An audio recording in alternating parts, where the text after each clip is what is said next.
Se Deus pedisse para você abrir mão do seu maior sonho, você continuaria dizendo que ele é bom? Eu precisei me fazer essa pergunta. Hoje no nosso café da tarde, e por falar nisso, já pega a tua bebida aí. Hoje eu estou tomando um suco geladinho de uva, porque aqui está muito quente hoje. Hoje eu quero indicar um livro para vocês que não massageia o ego, mas confronta. E eu li esse livro pela primeira vez em 2021 e reli agora para gravar esse vídeo para vocês, que é O Deus que Destrói Sonhos, de Rodrigo Bibo. Na primeira vez que li esse título, eu fiquei intrigada e muito curiosa e comprei na mesma hora. É um título que confronta, né? E eu acredito que a intenção foi essa mesmo do autor. Bom, ele já começa desmontando uma ideia muito comum, a de que Deus existe para abençoar os nossos planos que confirmam nossas decisões. Muito se fala de propósito, muito se fala de promessas, de um melhor de Deus, mas quase sempre estamos falando dos nossos sonhos. E esse livro mostra que a vontade de Deus não é um caminho para a realização pessoal, mas sim um caminho de cruz. E é justamente aí que os nossos sonhos são purificados e alinhados. Mas o autor faz uma pergunta desconfortável. E se o evangelho não for sobre Deus realizar seus sonhos, e sim sobre você participar dos dele? E se o problema não for sonhar? E se o problema for colocar Deus a serviço desses sonhos? Depois da queda do Éden, o que mudou não foram só as circunstâncias, né? Nossos impulsos mudaram de direção. Passamos a desejar para nós. E talvez o cristianismo que muitos vivem por aí hoje seja uma versão espiritualizada do próprio ego. Isso me confrontou. Mas o capítulo que mais me abalou foi o capítulo 5, que é sobre a vontade de Deus. Porque eu percebi que muitas das vezes, quando a gente fala, se for da vontade de Deus isso, se for da vontade de Deus aquilo, mas no fundo a gente já decidiu o que quer. A gente usa a vontade de Deus como um selo espiritual para decisões que já tomou.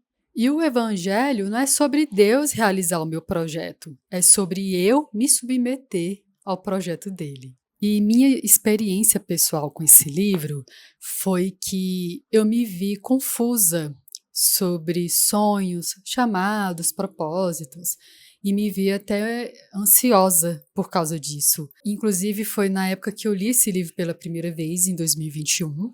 Ele não me deu uma fórmula para realizar os meus sonhos, e também não tirou os meus sonhos. Ele colocou meus sonhos no lugar certo. Ele organizou a minha mente dentro da palavra. Porque nossa geração, gente, hoje ela é bombardeada com esses assuntos, né? Com essas pregações sobre conquistar, sobre viver promessas, sobre realizar sonhos, aquele eu no centro o tempo todo, né?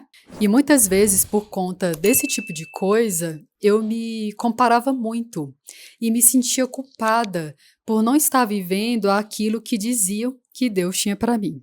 Essa pressão de propósito, de chamado, de sonhos, né, meio que me paralisou por um tempo. E em Romanos 12, 2 diz que não se amoldem aos padrões deste mundo, né, mas transformem-se pela renovação da mente. E foi bem isso que aconteceu comigo. Minha mente foi alinhada com a palavra de Deus. E foi um divisor de águas na minha vida. Esse livro foi muito, muito importante para mim na época, porque eu li na época em que eu estava vivendo esses dilemas, sabe? Quando eu terminei a leitura, o que eu entendi? Deus não destrói sonhos porque é cruel. Não. Ele destrói aquilo que está ocupando o lugar dele em nós. E quando ele faz isso, não é para nos destruir, é para nos libertar. Porque o problema, gente, nunca foi sonhar, né? O problema não é sonhar, o problema é quando o sonho, ele vira senhor na nossa vida. Se Deus pedisse para você abrir mão do seu maior sonho, talvez não seja para tirar algo de você. Você já parou para pensar nisso? Talvez seja para te dar algo muito maior, como um coração, né, mais alinhado com o dele. E no fim das contas, não existe lugar mais seguro no mundo do que a vontade de Deus. Se você sente que a sua fé precisa sair do modo motivacional e voltar para o centro da palavra de Deus, essa leitura pode ser importante para você. E me conta aqui nos comentários, você já leu esse livro? Ele te confrontou? Qual foi sua experiência com esse livro? Escreve aqui nos comentários e eu vou amar ler as histórias de vocês.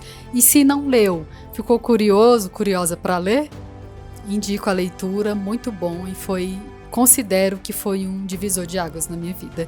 Ele veio no momento que eu mais precisei, quando eu estava vivendo esses dilemas de sonhos, propósitos, chamados e por aí vai. Então é isso, eu acho que eu consegui trazer todos os pontos que eu queria trazer e até o próximo café, se Deus quiser.